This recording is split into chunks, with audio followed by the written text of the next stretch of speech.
Ah, begini deh, kali ini bertanya lah sama saya. Nggak susah-susah, gampang. Sinyalnya kurang, suaranya kurang jelas, Bang. Suaranya kurang jelas. Oh, nah ini sudah. Sudah. Aku mau bertanya pada dirimu, ya kan? Ya. Oh, aku perkenalkan dulu ya kawan-kawan, ini teman diskusi saya ya. Tapi kami bukan berdebat, mau diskusi aja. Dia Muslim, saya Kristen. Ya, saya ingin bertanya saja sama dia karena ada yang saya rasa penting. Siapa tahu dia mampu ya. Nah, begini deh. Apa perbedaan penulisan hadis dengan Al-Quran? Oke. Hadis, Bang, ditulis, ini pemahaman saya ya. Iya, nggak Ditulis apa-apa. 100 sampai 200 tahun wafat.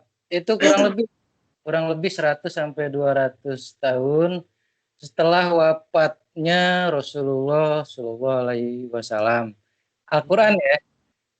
Nah, Al-Quran ini maksudnya siapa penulisnya begitu ya? Enggak. Cara penulisannya. Misalnya hadis ditulis kayak tadi kamu bilang 100 atau 200 tahun setelah Nabi wafat. Nah, Al-Quran kapan ditulisnya? Apakah juga range-nya seperti itu? Saya nggak butuh tahun pastinya, tapi range-nya lah. Oh gitu, Bang.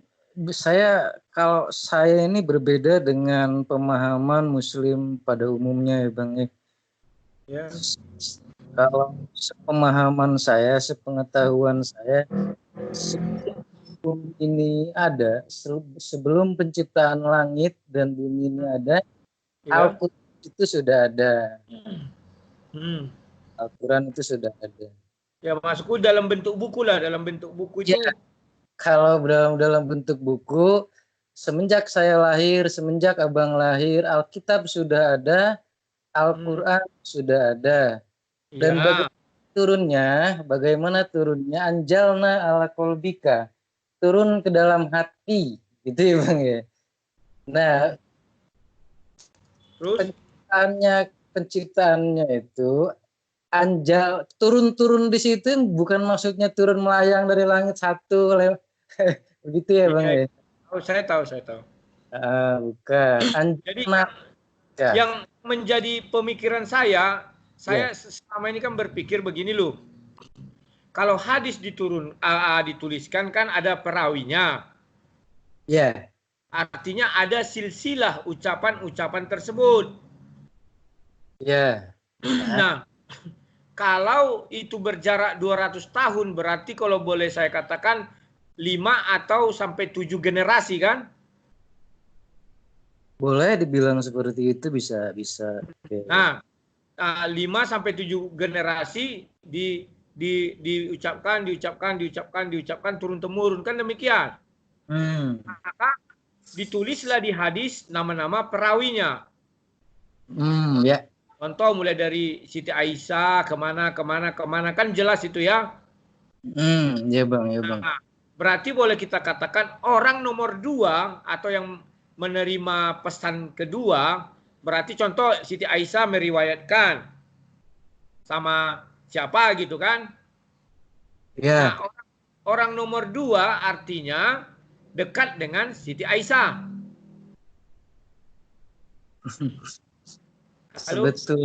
Sebetulnya begini sih. Kalau saya berpikir, makanya saya katakan kemarin itu sekalian saya mau klarifikasi ke Abang bahwa bahwa yang dimaksud hadis itu Bang, sabda Rasul. Ya, sabda Rasul yang dibukukan gitu ya Bang ya. Yang dibukukan gitu ya, seperti Hurairah dan lain sebagainya. Artinya kan ucapan Rasul yang dibukukan. Nah, ya. Al-Quran juga kan ucapan Rasul yang dibukukan. Iya, kan ada, mungkin Abang berpikir bahwa karena ada kata kami di situ ya Bang ya. Bukan. Saya tidak tertarik membahas itu.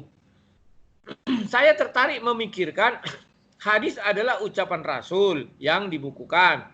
Dan untuk membuktikan keasliannya maka ada di situnya perawi, dibuat turun-temurun. Nah, Al-Quran juga itu kan firman Allah yang disampaikan kepada Nabi Muhammad. Nabi Muhammad menyampaikan kepada manusia. Kan demikian kan? Artinya sama-sama ucapan Nabi yang juga disampaikan kepada manusia dan dibukukan. Al-Quran tidak sama dengan ucapan Rasul, Bang. Kalau ucapan Rasul atau Iya, sabda Rasul itu, cuman betul maksud saya gini loh. Al-Quran kan disuruh Tuhan untuk diucapkan Nabi Muhammad. Kan iya kan? Maksud saya itu sumbernya memang dari Tuhan. Tapi yang mengucapkan kepada manusia kan Nabi Muhammad menyampaikan kepada manusia kan? kalau saya berbeda penafsiran, Bang. Yang maksudnya itu begini loh, Bang. Ya. Saya besar berpendapat sama pendapat saya dengan Abang bahwa Halo? iya, halo ya. Putus-putus ulang. Coba diulang gimana? Saya sependapat dengan beberapa kalimat Abang bahwa tidak harus profesor, tidak harus gelar-gelar akademis untuk memahami Al-Quran. Siapa saja yang dikuasakan atas nama Tuhan, atas nama Allah Subhanahu wa Ta'ala, maka itulah yang dapat petunjuk. Dan di Al-Quran disebutkan bahwa begini, Bang ya. Kamu tidak bisa memberi petunjuk kepada orang yang kamu kasihi, orang yang kamu sayangi, tetapi Allah lah yang memberi petunjuk kepada orang yang dikehendaki. Poinnya satu, dikehendaki. Yang kedua, terusannya itu begini. Pada orang yang kamu kasih dan sayangi, Allah tahu siapa yang diberi petunjuk, gitu ya Bang ya. Allah lah yang tahu. Allah lah yang tahu siapa yang diberi petunjuk. Saya setuju, itu saya setuju. Tetapi Al-Quran dan hadis itu sama-sama keluar dari lisannya Nabi Muhammad. Kan iya kan? Enggak begitu. Nabi Muhammad kan menyampaikan isi Al-Quran melalui lisannya kan? Kan iya. Melalui lisannya. Contoh gini lah Bang ya. Ya. Saya berkirim surat ke Abang. Iya. Saya berkirim surat ke Abang melalui contohlah si Fulan. Si Fulan menyampaikan kepada Abang isi surat itu. Dan isi surat itu bukan dari si Fulan, tapi dari saya. Gitu. Iya, tahu. Isinya dan isinya, Bang, itu dari Tuhan, bukan dari betul. Dari aku sebentar. Aku tidak berkata mengenai isinya, tetapi sama bahwa hadis itu kan ucapan Nabi. Oke. Sabda Nabi. Nah, Al-Quran itu firman Tuhan yang diterima Nabi dan diucapkan Nabi. Artinya keluar dari mulut Nabi dua-duanya kan, dari lisan Nabi kan? Tidak dong, Bang. Berbeda antara keluar dengan yang disampaikan gitu loh, Bang. Iya, maksudnya disampaikan ya. Kan melalui kalau Abang berpikir seperti itu masuk ini loh. Kesalahan logika itu sudah berbentuk buku, Bang. Sudah berbentuk kitab. Bukan lagi kalau ucapan Rasulullah itulah sabda gitu loh. Jadi Nabi mengucapkan Al-Quran sudah berbentuk buku. Gini Bang. Di kitab Alkitab itu menurut saya pribadi, ini saya juga sedikit mempelajari, itu juga ucapan Tuhan yang disampaikan oleh Tuhan melalui Nabi. Melalui Nabi, melalui Rasul, Paulus. Betul. Dan Nabi saya sepakat untuk itu. Ya. Dan 100% itu juga, dan saya sepakat, saya berbeda pendapat dengan Abang bahwa tentang Alkitab itu juga ya menurut versi saya bahwa Itu juga diturunkan oleh Tuhan. Semua Alkitab diturunkan oleh Tuhan, dan penyampaian di situ tidak harus melalui lisan, Bang. Tulisan itu sudah berbentuk. Tapi sebentar dulu ya. Kita ulang lu pelan-pelan. Yang aku maksud begini. Al-Quran disampaikan malaikat Jibril kepada Nabi Muhammad. Itu oke ya? Halo? Al-Quran disampaikan malaikat Jibril kepada Nabi Muhammad. Itu oke ya? Oke. Halo? Kemudian Nabi Muhammad menyampaikannya kepada umat manusia. Oke. Dengan lisan dan dengan tulisan gitu ya? Dengan tulisan. Kalau lisan berbeda dengan itu sabda maksudnya kalau lisan, Bang. Oh, baru saya paham. Berarti dengan tulisan. Berarti Nabi Muhammad bisa baca tulis gitu ya? Kenapa? Berarti Nabi bisa baca tulis ya?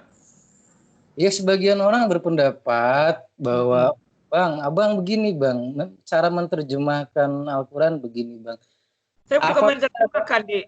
Halo, Oke, saya bukan menerjemahkan, tapi proses penulisannya. Kenapa? Proses penulisannya ini yang sekarang saya mau gali. Oke, siap. Yuk, gimana? Jadi, kalau yang saya pahami selama ini, kalau hadis itu asli sabda Nabi yang disampaikan kepada umat manusia, dan orang terdekat yang menerima itu menyampaikan lagi turun-temurun. Itulah disebut perawi. Nah, kalau Al-Quran itu adalah firman Tuhan yang diterima malaikat Jibril, disampaikan kepada Nabi Muhammad, dan Nabi Muhammad menyampaikan kepada umatnya. Oke. Nah, menurutmu tadi penyampaiannya berupa tertulis, kan demikian? Nah, sementara banyak kalangan mengatakan penulisan Al-Quran setelah Nabi Muhammad wafat bukan dari tulisan-tulisan Nabi, melainkan ada katanya orang hafiz. Dikumpulkanlah ini semua. Ada memang yang sudah jadi kitab dari si Zaid bin apa itu kan, yang menjadi tim panitianya di zaman Khalifah Umar kan. Nah, yang saya mau gali, makanya sebenarnya saya ingin mencari ustadz lah atau yang mahir mengenai ini. Saya hanya ingin tanyakan, ya kan, bahwa Al-Quran disampaikan Nabi Muhammad juga kan secara lisan, selain tertulis mungkin lisan. Bahkan hadis pun disampaikan secara lisan. Kan demikian. Bahkan di dalam sejarah Islam saya searching di Google, itu benar ada para hafiz. Nah, yang menurut saya terjadi perbedaan, mengapa di hadis dijelaskan silsilah penyampainya, sementara di Al-Quran tidak dituliskan siapa hafiznya. Untuk menguji keabsahannya, katakanlah siapa tahu hafiz ini tidak pernah hidup atau berjalan bersama Nabi Muhammad. Kan demikian. Oke, Bang. Umat Islam giliran saya atau giliran abang ini? Dirimu, aku kan udah berhenti. Giliran saya, Bang, ya. Saya percaya 100% firman Allah adalah kebenaran. Makanya ada firman Allah yang mengatakan, sudah saya katakan, Bang, berkali-kali bahwa saya selalu menyimpan di akal dan di hati saya, tidak hafal betul apa ayat berapa begini. Bila terjadi perdebatan, perselisihan di antara kamu, maka kembalikanlah kepada Allah. Nah, kembali kepada Allah di situ bukan kita kembalikan kepada Allah, tapi kembalikan kepada referensi, kembalikan kepada rujukan. Jadi kalau terjadi perselisihan, maka kita cari di Al-Qurannya, Bang. Begitu, di Al-Quran kejelasan. Iya. Makanya saya belum menyangkut pada isi loh. Saya menyangkut kepada teknis penulisan. Karena saya baca dari literatur Islam juga bahwa Al-Quran pun ditulis setelah Nabi Muhammad wafat.